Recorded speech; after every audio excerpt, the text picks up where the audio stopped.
안녕하십니까. 머니올라 시작합니다. 약세장이 길어지면서 개인 투자자들의 실망과 불안이 커지고 있습니다. 이럴 때는 전문가의 지혜가 필요하겠죠. 차영주 와이저 경제연구소 소장님 모셨습니다. 어서 오십시오. 안녕하십니까. 네.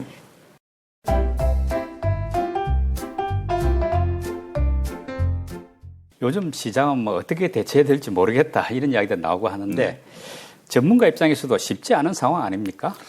예, 그렇습니다. 지금은 어느 누구도 쉽게 주식시장에 대해서 얘기하기가 어렵습니다. 왜냐하면 하반기 경기 전망 자체가 불투명하기 때문에 네. 뭔가 좀 그래도 보여야 예. 그걸 가지고 대응책을 나타낼 수 있는데 지금 중요한 것은 여러 가지 글로벌 정세가 요 추세로 끝날 것이다라고 지금 얘기하기 어려운 상황 아니겠습니까? 지금 투자라든지 아니 투자하지 말아야 된다라든지 얘기하기 어려운 상황이 아니겠는가? 현실이 있는 그대로 봐야 되지 않겠는가 말씀드리고 싶습니다. 네.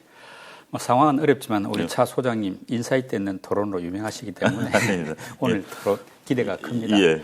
요즘 이제 주식시장이 워낙 힘들다 보니까 본격적인 반등이 언제 나올 것이냐 이런 데 대한 어떤 의문이 들 정도로 그 반등은 오기는 올 것이냐 이럴 정도인데 어떻습니까? 올 하반기 이제 앞으로 좀 남아 있는데 주식 전망 어떻게 보십니까? 제 개인적인 비율을 냉정하게 말씀드리면 반등에 대한 기대감을 너무 성급히 가지시기는 좀 어렵다라는 것을 말씀을 좀 드리겠습니다. 2020년 3월 같은 경우는 급격히 빠졌다 급격히 올라올 수 있는 어떤 반등의 빌미가 있긴 했습니다만 지금은 서서히 빠지면서 매물대가 쌓여 있다는 거죠. 그렇기 때문에 반등을 나타난다 하더라도 드라마틱한 반등이 나타나기는 어렵다. 그다음에 반등이 나타나려면 증시라는 게 많은 분들이 얘기하는 게 6개월 선행으로 경기를 땡겨온다 하더라도 지금은 6개월 선행에 대한 경기 전망이 불투명하다라는 점, 이런 점들이 시장에 있어서는 쉽지 않다. 더군다나 시장의 증시 체력이 많이 약화됐어요. 지금 증시에 있어서 기본 거래량들이 우리가 2020년 동학개미 운동이 일어났을 때보다는 약 5분의 1. 예. 그다음에 2019년, 18년보다도 오히려 거래량이 줄었습니다.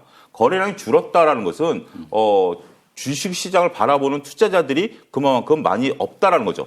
그러니까 재반 여건들이 지금은 당장 우리가 그 증시의 반등을 기대하기는 쉽지 않다라는 것을 받아들여야 될 것 같습니다. 예.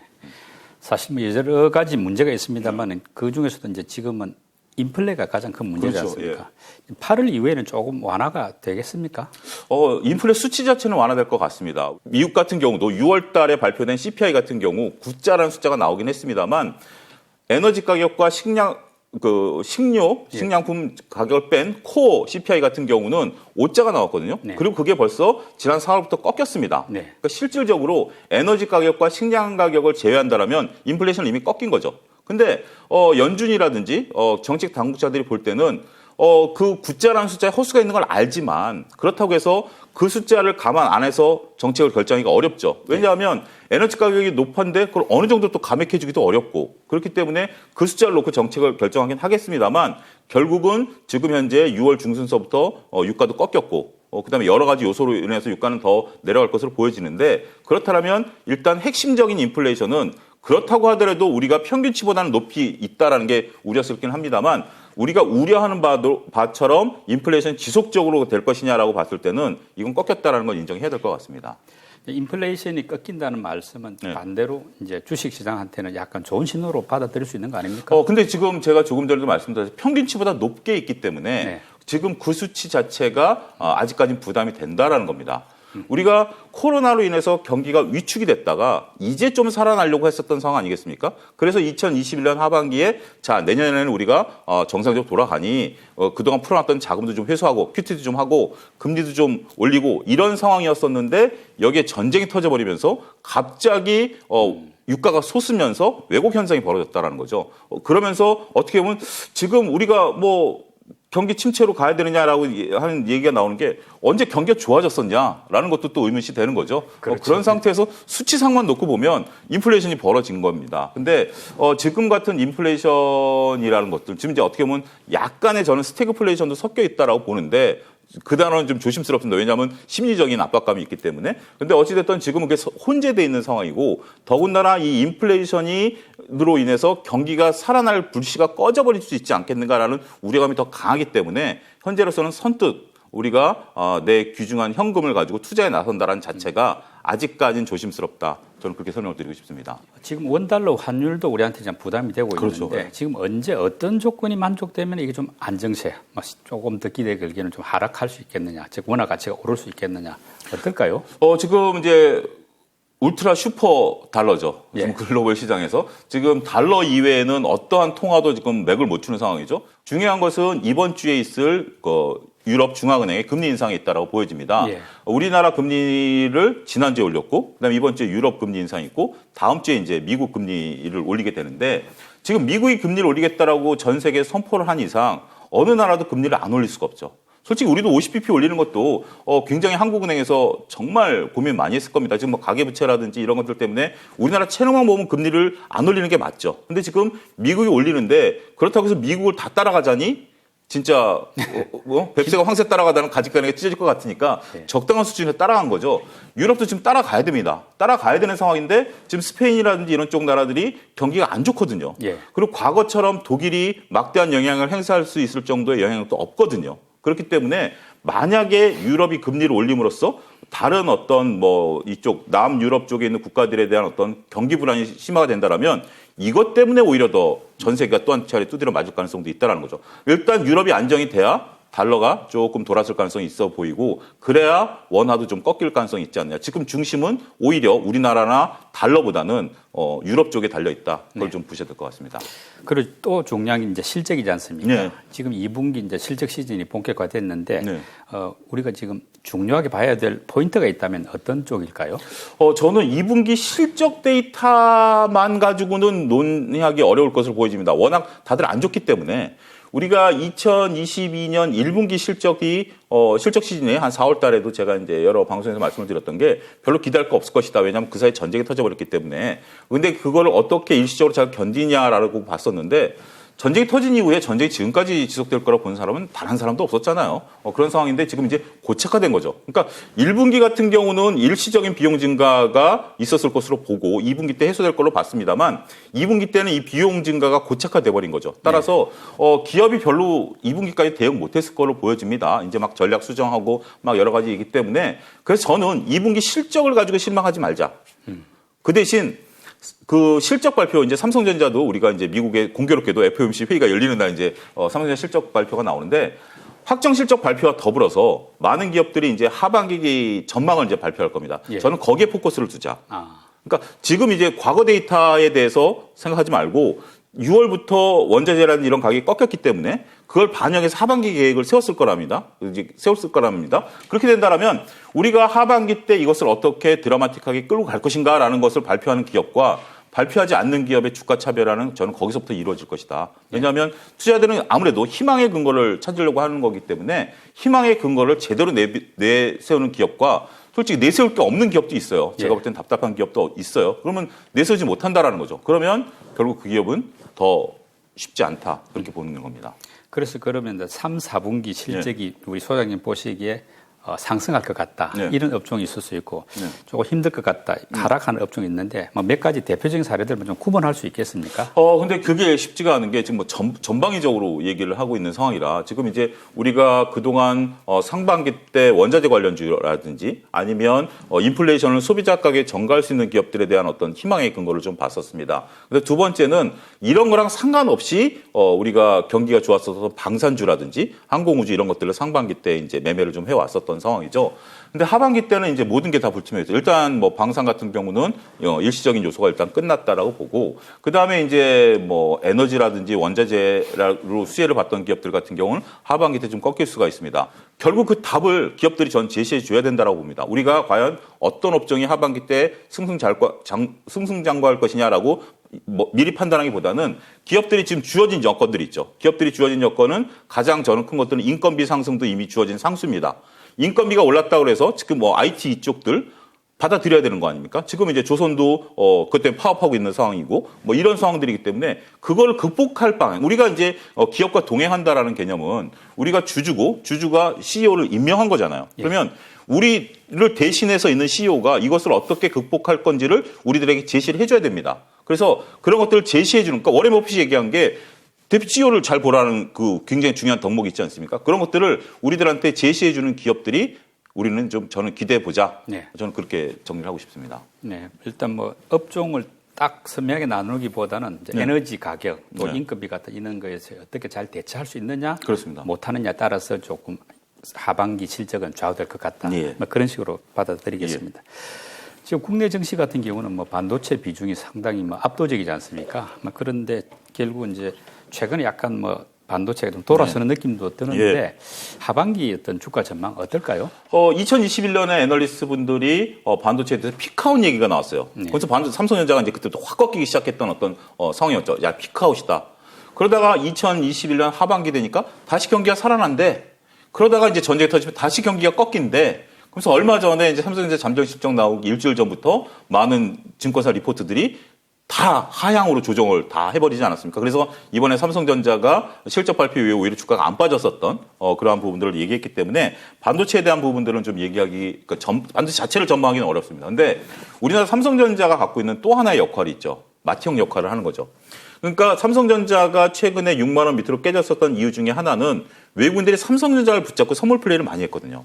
그러니까 선물 플레이를 하기 위해서는 거기에 상대되는 주식을 갖고 있어야 되는데 외국 같은 경우는 바스켓을 구성해서 주식을 사놓고 선물 플레이를 해야 되는데 그러려면 이 바스켓에 있는 종목들이 다 내용들이 다르죠. 근데 우리는 아쉽게도 영화 제목처럼 한 놈만 붙잡고 흔들면 되는 상황이었기 때문에 지금 그런 상황들이 좀 벌어졌었던 안타까운 상황이죠. 근데 일단 삼성전자가 근데 대신 그게 또 이 반등기에는 무서운 게 뭐냐면 야, 반도체가 바닥을 찍었어? 그러면 삼성전자 주가를 끌어내릴 수가 없네? 그럼 삼성전자를 갖고 선물 플레이로 반대로 돼야 되고 쇼커브링이 들어온다는 것은 공매도 친 입장에서 굉장히 두려운 상황이거든요. 그런데 삼성전자도 그런 빌미들을 볼 수 있다라는 점. 그렇기 때문에 하반기 때는 수급 논리로 결국 외국인들이 건드려주고 있는 상황.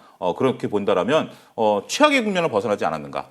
그렇다고 해서 삼성전자가 뭐 몇만 원까지 올라가느냐 이 논쟁은 제가 좀 회피하고 싶습니다. 지금 자동차 같은 경우는 최근에 상대적으로 강세 업종이었지 않습니까? 네, 예, 그렇습니다. 그리고 2차 전지는 뭐 실적은 썩 좋지 못해도 뭐 그럭저럭 버텼는데 하반기 3, 4분기 어떻게 보십니까? 저는 다소 다른 길을 걸을 수 있다라고 보고 싶습니다.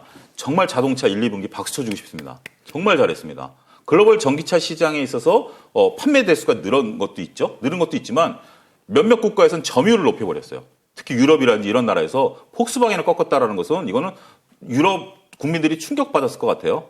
그런 상황에서 그럴 정도로 잘해왔다. 네. 저는 이거 굉장히 박수 쳐주고 싶은데 문제는 이제 하반기입니다. 예. 하반기로 들어가게 되면 경기가 그러니까 제가 앞서 스태그플레이션에 대한 언급을 조금 조심했던 게 뭐냐면 경기가 계속 나빠진다 얘기를 하면 안 되는 거예요, 원래 이론적으로는. 왜냐하면 경기가 나빠진다라고 한다면 지금 당장 내가 뭔가 지출하려다가 야, 경기가 나빠진대. 다음에. 심리 요인이 그렇죠. 있죠. 다음에 이런 식으로 돼버리는 거 아니겠습니까? 그런 상황인데 그렇다면 자동차 판매량이 과연 늘어날까요? 자동차라는 재화는 더군다나 막대한 자금이 들어가고 어마어마하게 들어가는데 지금 그렇다고 해서 신규로 자동차를 사시는 분들은 모르겠습니다만 기존의 자동차를 이제 교체하는 거 아니겠습니까? 그러면 야, 한 1년만 더 타자. 좀 상황을 좀 놓고 보자라고 한다면 신차 판매가 좀 줄어들 가능성을 우리가 대비하자. 경기 관련성이 있단 말씀이죠. 굉장히 크죠. 특히 가전이라든지 자동차는 경기 민감성이 굉장히 큽니다. 그렇게 된다면 좀 줄어들 수 있고. 자, 2차 전지로 들어가면 저는 2차 전지는 커지는 시장이다라고 보여집니다. 전체 자동차 파이는 똑같습니다만 여기서 전기차 파이는 점점 커져간다라는 거죠. 그럼 가장 필수적으로 봐야 되는 게 2차 전지 아니겠습니까? 그럼 2차 전지, 특히 2차 전지 셀과 소재 중에서는 저는 소재 쪽을 가장 중요시 보는데 셀은 이제 경쟁이 좀 심화되고 있고 그런 조짐들이 보여요. 왜냐하면 포드도 이제 내재하려고 우리나라랑 접촉했다라는 보도가 얼마 전에 나오지 않았습니까? 네. 그래서 언젠간 잠재적인 어떤 또 그런 불안감이 있는데 소재단에 있는 기업들 같은 경우는 지금 이제 잠깐 말씀하시면 실적이 조금 주춤한 것 중에 하나가 소재단에 있는 기업들이 올해 대규모 설비 투자를 들어갔어요. 많은 기업들이 뭐 3천억의 매장 채권을 발행했던 내부 작업을 했던 한 게 올 연말 내년 초면 공장 증설 효과가 이제 증설이 끝납니다. 그러면 이제 규모의 경제로 마구 팔아대는 거죠. 기업이 증설을 한다라는 것, 특히 한 기업이 증설하는 게 아니라 업종 자체가 모두가 증설한다라는 것은 그들이 미래를 확신한다라는 거거든요. 그렇기 때문에 그런 부분들 보면 좋다. 한 가지 여기서 이제 우리가 좀 불안해하는 분들 중에 하나가 최근에 나온 뉴스를 보면 중국에서 114조를 투자해서 2차 이제 올인하고 있다라는 기사 때문에 우리가 잠깐 주춤한 적이 있습니다. 근데 중국과 우리나라는 2차 전지 체계 자체가 다르죠. 그쪽은 LFP고 우리는 삼원계이기 때문에 그리고 이 시장은 다 커나가는 시장이기 때문에 그 정도가 트리거가 된다고 보이지는 않아요. 제가 오히려 우려하는 것은 유럽 쪽에 있다. 제가 지금 이름을 까먹었습니다만 유럽의 연합해서 하나의 배터리 회사를 만들어가지고 거기서 출하가 시작이 됐어요. 네. 중요한 건 뭐냐면 여러분들 유럽에 정말 글로벌 메이저 자동차 회사들이 있지만 2차전지 만들어낸 회사가 없어요. 노스볼트 뭐 정도였죠. 노스볼트가 만들어낸 것 같습니다. 네. 노스볼트가. 그러니까 이제 그게 이제 양산이 시작된 거죠. 우리가 그래서 LG라든지 이런 쪽들이 지금 가 있는 상황인데 글로벌 시장에 있어서 2차전지라면 중국, 우리나라, 일본밖에 없잖아요. 그런데 예. 이제 유럽이 만들어냈다라는 것은 우리한테는 잠재적인 악재다. 예. 저는 그렇게 보고 싶습니다. 그리고 이제 네이버, 카카오 같은 인터넷 대표주들도 투자자들이 참 많은데 이쪽은 하반기 어떨까요? 굉장히 저는 쉽지 않다라고 봅니다. 분리해서 말씀드리면 네이버가 1분기 실적 발표가 나오고 주가가 하락했던 이유 중에 하나가 인건비가 많이 올라가서 그랬다라는 건데 이번에도 지금 잠정 실적 리포트를 나오는 거 보면 여전히 인건비 부담은 상수입니다. 가장 중요한 것은 인건비 부담에 대한 부분들 플러스 결국 네이버의 주 수입원이 광고거든요. 50% 이상의 광고인데 광고 수입이 끊겼다라는 거죠. 그렇다 보니까 결국 주 수입원이 줄어드는데 문제는 그런 거죠. 인건비 상수, 광고가 줄어드는 것도 이건 어쩔 수 없는 시대의 흐름입니다. 그럼 이거 타겟책이 있어야죠. 저는 이 두 기업이 가장 답답한 것 중에 하나가 타겟책을 우리들한테 아직까지 얘기를 못 하고 있어요.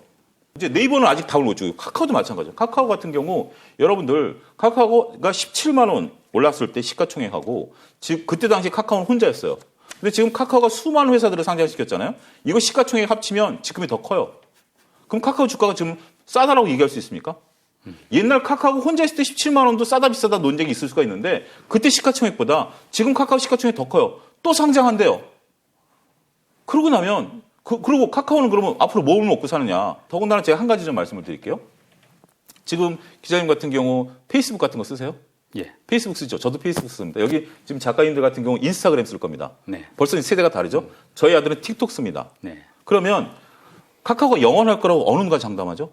그런 것들을 보면 우리가 이 플랫폼이 영원할 거다라고 보는 것은 저는 굉장히 위험할 수도 있다. 그러니까 이게 없다가 아니라 이것만이 영원할 거라고 보는 시각 자체가 그러니까 주식 투자는 끊임없이 의심을 해야 되거든요.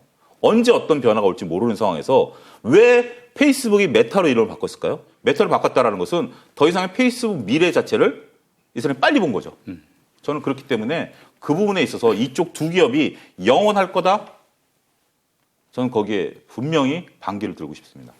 아니 뭐 영원할 거라고 네. 생각하는 사람은 많지는 않고 네. 다만 이제 그동안 주가가 빠른 시간 안에 푹 빠졌지 않습니까? 이제 그게 어느 정도 반등이 가능할 것인가 하반기에 아니면은 어느 정도 뭐 절반이라도 오를 수 있는가 이런 차원이지. 근데 저는 쉽지 않다라고 보는 거죠. 특히 카카오 같은 경우 많은 분들이 얘기할 때 보는 게 뭐냐면 도대체 니네 이익을 도대체 뭘로 분사할? 이거 막 분사 그만하라고 주주들이 얘기하고 있는데도 불구하고 분사하겠다는 거 아니겠습니까? 네. 그럼 뭐 주주들 말 안 듣겠다라는 거죠. 분사하겠다는 거. 지금 카카오 계열사가 몇 개인지 아십니까? 100개가 뭐 130개? 네, 138개입니다. 예. CEO가 138명 있다라는 거죠. 그 고정비만 해도 얼마입니까? 법인차만 굴려도 138대가 굴러가고 있는데 뭐 그런 비용들. 그럼 어디서 수익이 나느냐? 카카오 지금 하고 있는 것은 자꾸 골목상권을 들어오려고 그래요. 자꾸 골목상권에서 뭔가 이득을 내려고 그러고 뭔가 드라마틱하게 이익을 내려고 하는 부분들 카카오가 얘기하니까 카카오 뭐 오픈 채팅방을 유료하겠다. 뭐 거기다 이모티콘을 달겠다. 이게 카카오가 공식적으로 밝힌 겁니다. 예. 그거 가지고 카카오가 뭔가 수익원이 다 변화될까요? 저는 계속 지속적으로 말씀드리는 게 희망의 근거가 보이지 않는 한 네. 우리가 너무 여기 기대할 건 없다. 저는 그렇게 보고 싶어요. 주식이라는 게 뭔가 희망이 있어야 되는 거 아니겠습니까? 그렇죠. 근데 지금 카카오 같은 경우 그걸 다 분사를 시켜놓은 상황이죠. 그런 상황이기 때문에 카카오는 개별 기업으로 봐야 된다. 네. 그러니까 이제 카카오 하나를 볼 게 아니라 내가 뱅크에 집중하는 뱅크에, 게임에 집중하는 카카오 게임즈를 봐야 되기 때문에 모기업인 카카오에 대한 매력도는 떨어졌다. 근데 아직까지 네이버 같은 경우는 모든 것들을 아우르고 있는 상황이고 그렇기 때문에 네이버를 보자. 그리고 네이버의 R&D 비용이 굉장히 높습니다. 매출액 대비 R&D 비용이 굉장히 높아요. 그렇다면 네이버가 뭔가를 계속해서 그러니까 이 R&D 비용은 순이익 대비가 아니라 매출 대비 R&D 비용이거든요. 그렇기 때문에 저는 오히려 네이버가 뭔가를 조만간 발표할지 않을까. 이건 내피셜입니다만 좀 기대를 하고 있습니다. 지금 뭐 원전 같은 정책주 그리고 진단 키트 또 뭐 여행 이런 코로나 관련주 이런 주식들은 변동성이 굉장히 크지 않습니까? 이런 변동성이 높은 종목을 투자할 때는 어떤 점을 좀 우리가 주의 깊게 봐야 되겠습니까? 이게 많은 분들에게 유혹처럼 다가오죠. 이게 잠깐 들어가면 정말 더군다나 여기 이제 무상증자 테마까지 더하면 30% 무상증자 같은 경우 한 30%가 먹을 수 있고 네. 나머지 같은 경우도 지금 뭐 진단키트라든지 원전 관련주들 뭐 올라가고 있는데 저는 이건 하나의 테마라고 봅니다. 테마주죠. 테마주는 저는 전문가들이 해야 된다라고 봅니다. 그러니까 일반 분들이 야 내가 운 좋게 오늘 사서 좀 한 10%라도 먹고 나오면 용돈벌이라도 할 수 있지 않겠는가? 절대 그렇지 않습니다. 왜냐하면 테마주는 그 많은 분들이 관심을 갖고 있다는 얘기거든요. 이게 실체가 있고 없고가 중요한 게 아니라 실체가 있는 것도 있고 없는 것도 있습니다만 대부분 실체가 없는 게 많죠. 하지만 많은 투자자들이 관심이 몰려서 올라가는 건데 그 관심은 하루아침에 꺾일 수도 있습니다. 대표적인 예로 노토스라는 종목이 연일 상한가 치다가 하루아침에 하한가로 들어간 이후부터는 연일 계속 빠지고 있지 않습니까? 그래서 이 테마주로 들어갈 때는 손절을 꼭 각오해야 된다. 네. 그렇기 때문에 테마주 들어갈 때는 아니다 싶을 때는 손절을 각오하고 그러니까 내가 30% 먹는다 생각이 아니라 내가 30% 깨질 수도 있으니까 그래도 내가 베팅을 하겠다라고 하면 들어갈 수 있는 전문가 영역이다. 네. 일반 분들은 그냥 구경만 하시라. 이렇게 좀 말씀드리고 싶습니다. 장기 투자는 기업과 동행하는 겁니다. 기업의 성장성과 동행하는 거예요. 무조건 한 주식을 사놓고 묻어두는 게 장기 투자가 아니에요. 그건 방치예요. 제가 볼 때는. 근데 그 기업의 성장성이라는 것이 일단 그 기업 자체가 변하지 말아야죠. 기업이 꾸준히 성장성을 나타내야 된다는 전제 하나. 두 번째는 그리고 내가 그걸 버틸 수 있는 펀드멘탈에 대한 어떤 분석을 할 수 있는 거, 그다음에 자금의 여유 이런 것들이 전제가 돼야 돼. 이런 전제가 안 되면 장기 투자하시면 안 돼요.